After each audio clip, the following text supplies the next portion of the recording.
2வது தடவை போகும்போது உங்களுக்கு இந்த கல்லீரல் பாதிக்கப்பட்டிருக்கு. கல்லீரல். இது வந்து பெரிய ப்ராப்ளம் அப்படின்னு சொல்லி மறுபடியும் ஒரு 5 நாள் அட்மிட் ஆகணும். இதே மாதிரி அட்மிட்னு சொல்லி ஒரு 6 மாதத்தில் 15 90 நாள் ஹாஸ்பிட்டல்லே இருந்தாருங்க. இப்போ லாஸ்ட் டைமு ஒரு 25 நாளைக்கு முன்னாடி போயிட்டு வந்தேன். வந்தது 10 நாள் ஆகி போச்சு. ஹாஸ்பிட்டலில் அட்மிட் தான் இருந்தேன். இந்த தடவை ஓவர் வீக்கமாக இருக்குது. அந்த டேப்லெட் போட்டும் வீக்கம் குறையில. அதான் இந்த வாரம் சனிக்கிழமை காலைல வர சொல்லியிருக்காங்க. சனிக்கிழமை போய் பார்த்துட்டு வரணும். மற்றபடி ஒன்றும் இல்லை. கால், வயிறு, இந்த 3மே ரொம்ப ப்ராப்ளமாக இருக்குது.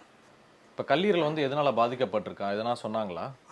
குடி மானங்கிட்ட இந்த குடினால தான் வந்தோம்.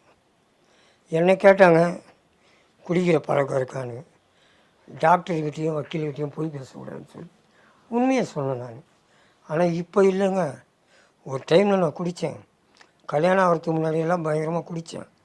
கல்யாணம் ஆகியும் குடிக்க செஞ்சேன்.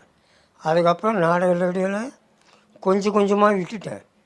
எப்போ இது வந்து இந்த மாதிரி கல்லீரல் ப்ராப்ளம் மஞ்சக்காமலை வேறு இருக்குன்னாங்க. அப்புறம் பார்த்தா மஞ்சக்காமலைலாம் இல்லை, அதெல்லாம் நார்மலுன்ட்டாங்க. இந்த கல்லீரல் மட்டும் பாதிப்பு இந்த குடினால நாங்கள்